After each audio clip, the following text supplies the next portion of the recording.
Sa ibang balita, kaliwat kanan pa rin ang water interruption sa ilang bayan sa Bulacan dahil sa pagbaba ng level ng tubig sa Angat Dam.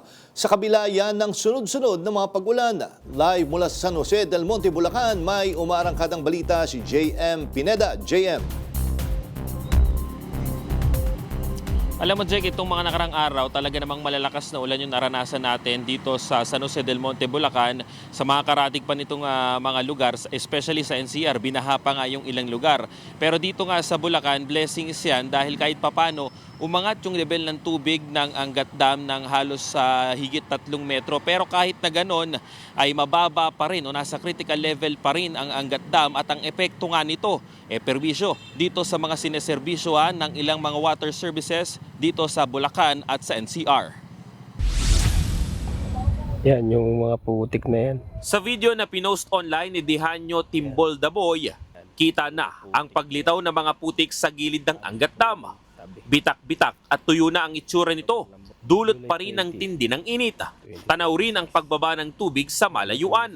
Umulan man itong mga nakarang araw dahil sa low pressure area. Hindi pa rin ito sapat para tuluyang umangat ang level ng tubig sa Angat Dam. Ngayong araw, nasa 154.83 meters ang water level ng Angat Dam. Mas mataas lang ng bahagya kumpara kahapon na 150.85 meters. Pero mas mababa pa rin yan sa critical level na 160 meters at sa normal operating level nito na nasa 180 meters. Umuulan naman siya pa araw-araw kaya lang hindi siya sapat para umangat yung elevation. Hindi naman kasi kalakasan, mga light trades lang kasi yung mga ulan yung mga nararanasan dun sa watershed na Angat. Minsan moderate, minsan light rains, kaya tapos hindi naman tuloy-tuloy. Kung hindi umano magtutuloy-tuloy ang pag-ulan, posibleng sumadsad pa ang level ng tubig sa Angat. Ang Ipo Dam naman nakatabi lang ng Angat Dam, may pagbabari ng level ng tubig na nasa 100.77 meters lang. Ang normal high water level ng dam ay nasa 101.10 meters. Ramdam na ang epekto nito sa ilang bayan at syudad sa Bulacan. Sa San Jose del Monte, kaliwat kanan na ang water interruption. Ayon sa SJDM-LGU at Metro Pacific Water, ang water source mula sa Angat ang dahilan nito. Sa barangay nga nila William, halos 1 buwan nang paudlot-udlot ang tubig.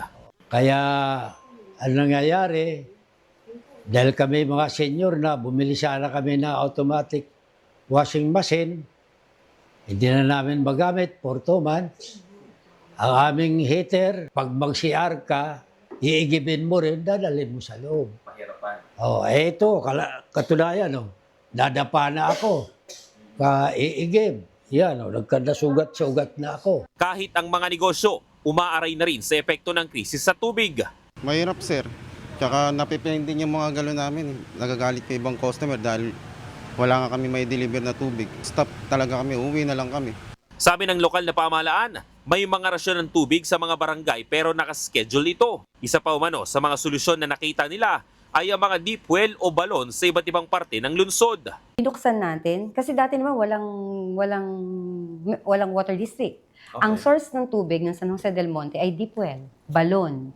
So lahat yan, halos lahat ng barangay may deep well Kanya lang, pinaklose yan dahil nga bawal, di ba? Pero ngayon, dahil may tubig ang mga balon, ang pinapakiusap namin sa bawat residente, i-share. Kung meron kang balon, i-extend mo yung tubig na meron ka. Jack, sabi ng Metro Pacific, pati na rin ng SJDM-LGU, ay bukod nga dito sa naging problema nung paglipat ng Prime Water to Metro Pacific dun sa operations ng kanilang water supply, ay ito nga rin, itong problema ng water source naman dito sa Angat Dam dahil nga talagang pababa ng pababa at ang ginagawa nila ay nagtitipid na rin para hindi maubos agad yung mga supply ng tubig at panalangin nga nila sana ay makisama ang panahon at magtuloy-tuloy itong pag-ulan para naman kahit papano ay tumaas ang level ng tubig sa Angat Dam. Jack. JM, ang tanong ko lang, bali may oras lang kung anong oras may tubig, may supply ng tubig dyan sa lugar na iyan. Tsaka, paano yung sharing na kanina sinasabi? Kung may balon, paano magiging sistema nun? Jack, actually yung sistema nung sharing nung balon o nung deep well, ang gagawin nga nila, bubuksan daw ng mga residente yung kanilang mga balon. Kasi sinabi nga ng San Jose del Monte LGU na meron naman daw talagang mga balon dito sa mga barangay. At kung sakali mang pwedeng magamit ito, ang gagawin ay pwedeng dun umigib yung mga kalapit nilang mga bahay, mga residente para kahit papano ay mabigyan sila ng tubig. Ngayon nga medyo kapos ito o nasa krisis nga itong San Jose del Monte pagdating sa tubig. Pagdating dun sa scheduling, Jack, tama ka dyan, merong talagang set 1 or set B ang ginagawa nila.